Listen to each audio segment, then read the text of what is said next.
Anh này cái vẽ chắc mắt nè, em rụp nè.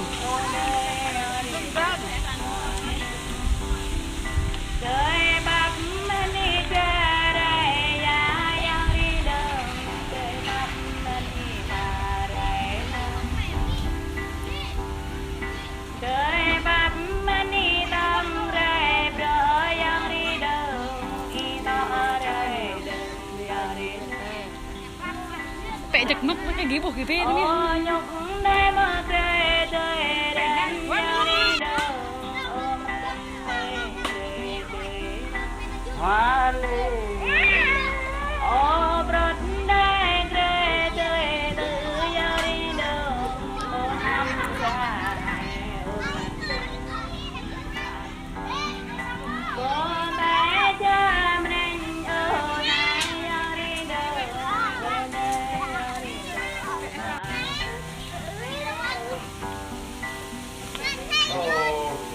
Để chăm chết cái vẽ nhằm cái hóa là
Honey ta.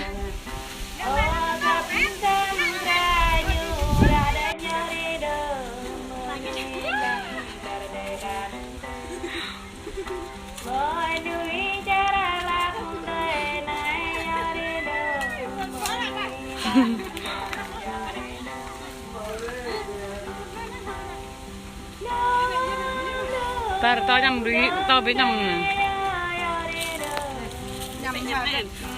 Tôi Bé này, là nhát em nằm rung nè có róc nhú nè kre bé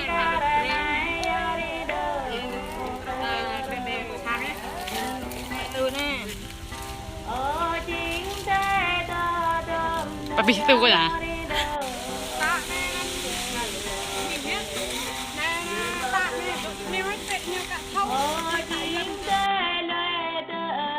Anh nghe bài hăng.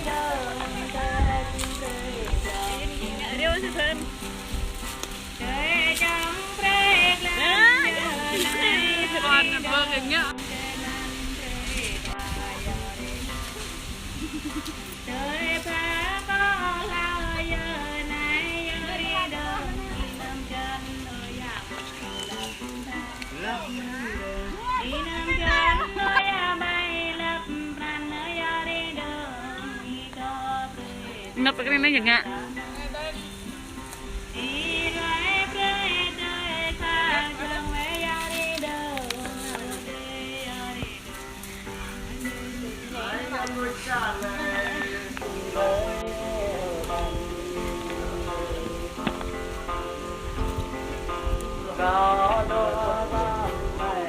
Cô bé có mái tóc đuôi cà. Ta em đơ có em đơ cũng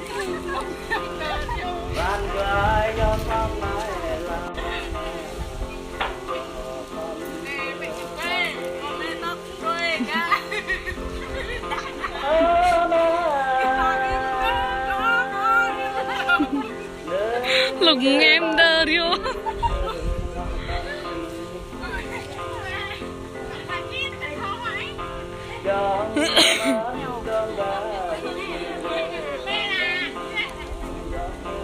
Bạn là chạy như này bốc này.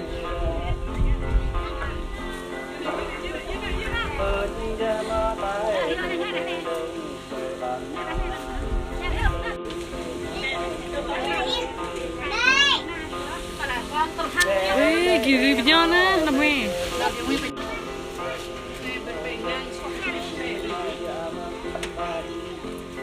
Nè, 7 ngàn đây nè. Đây slide đây rồi.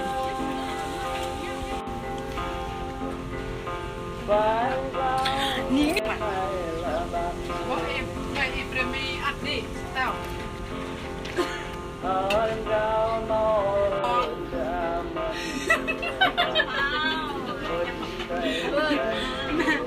Dạ, mình ren, mỏng quá, mình bé cho ăn đi. Ren. Tệ đã có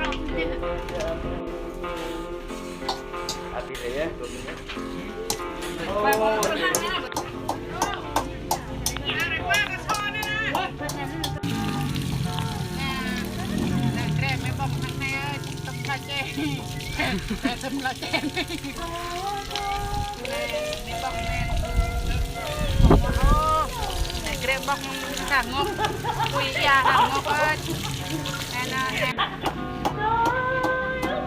gì anh phan bèo từ nó em ấy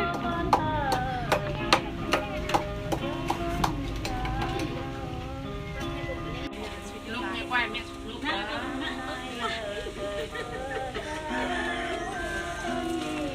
nè nằm cái này nằm mẹ là chụp sẵn nọ bật bị đà lên mì đây phải ngâm mì bê để mực lên để mẹ là mẹ phải điều như bằng lá phải tao bôi như thế nào nguyệt cái này ha tập em say á thế ông nữa thế á bạn này còn nữa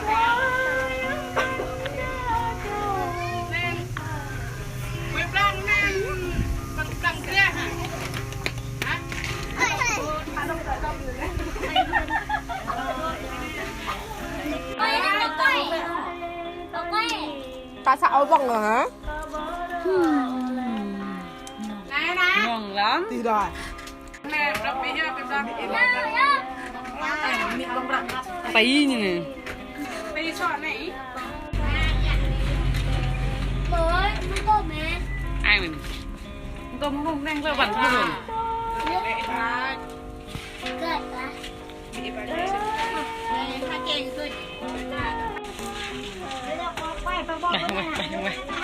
Nè em cá sạn luôn bị ba con nè.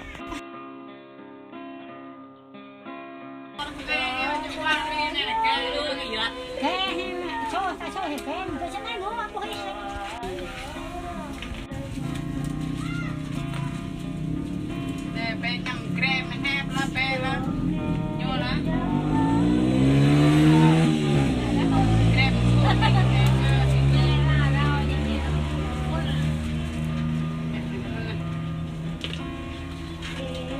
ôi nè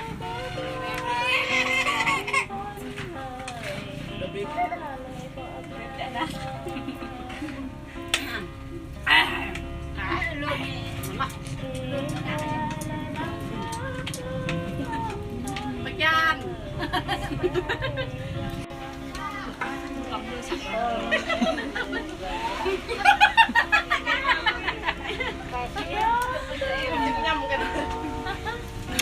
em, ra em, mất đi em. Ơi, kì nhẹ ngắm mặt, nghĩa thằng. Ngắm mặt.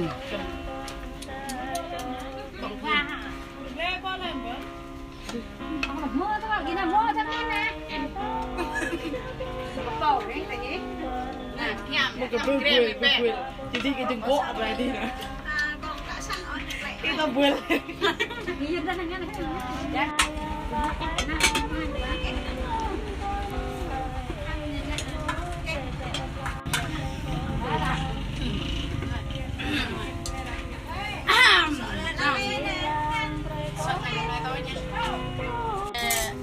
Ini bị băng ta, bị đi, bị dòng tê, rồi mình cái bóng nặng. Nè mình quay thứ bằng phim. Mình bóng ra rắc mình bè, mình ta mình bè là mình bóng em. Nhằm qua xe vậy, nhằm cùng sống đi. Xe không nữa. Gì nhẹ hảo. Nhậm lắm.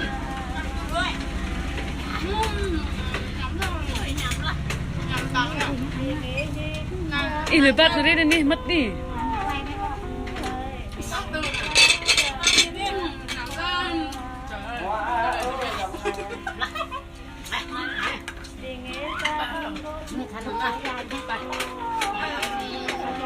Nguyệt anh hay là Nguyệt. Quên đi sợ tôi.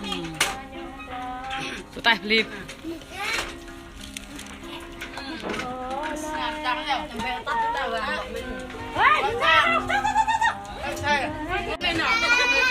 Bác tưng lên thì ngã thôi đi. Giờ chắc ạ. Mày qua xe đó, mày bé đó. Nè. Nhằm tặng đi, bé nào. Đây. Cứ là có con nhé. Khỏe. Bọc này nhằm nhằm vào. Nhằm vào. Bây giờ nè, rồi nhâm nắng. Buông là sợ nhắm.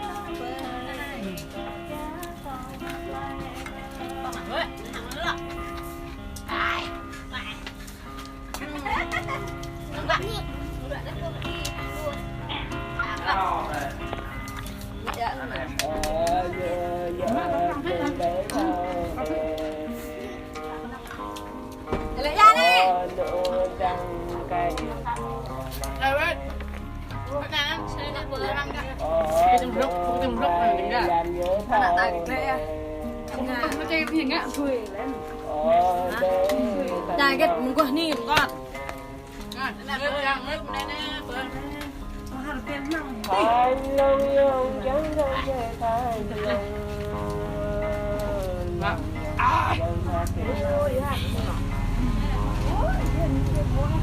Lên cái làng tôi nè. Thôi.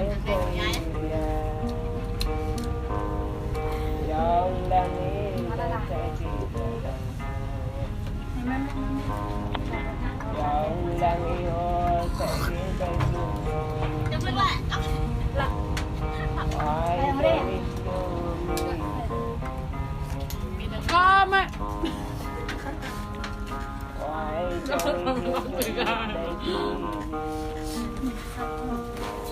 Học qua, đừng vào qua lên.